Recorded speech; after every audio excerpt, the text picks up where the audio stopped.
This is actually the graphic of a dying star. But what if I tell you that this image turned out to be on the album cover for Unknown Pleasures, the best selling album for Joy Division?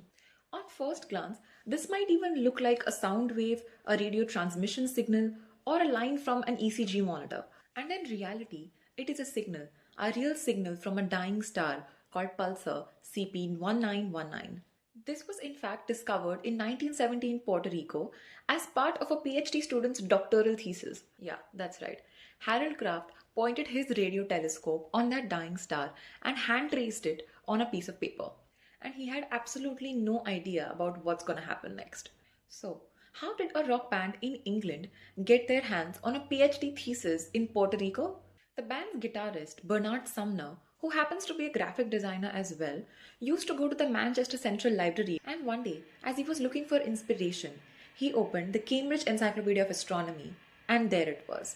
The image was so inspiring that it clicked with him straight away. So the band brought this design to Peter Saville, and he does two things that turn out to be a game changer for Joy Division. Firstly, he reversed the image from the original and put white lines on a black background because he just felt that it looked sexier. And second, no name on the album cover. Not the band's title, not their album name, nothing. Just the image.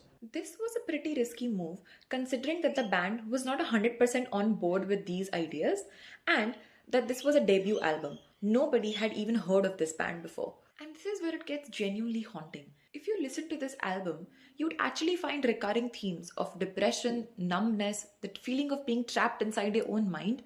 And at the time, the band's lead singer and songwriter, Ian Curtis, was going through something very similar, dealing with his own demons. And sadly, he passed away just a mere year after this album came out. But he definitely left a mark because this album wasn't just a huge commercial success. The album cover design could actually be found on t-shirts, shoes, cups, you name it.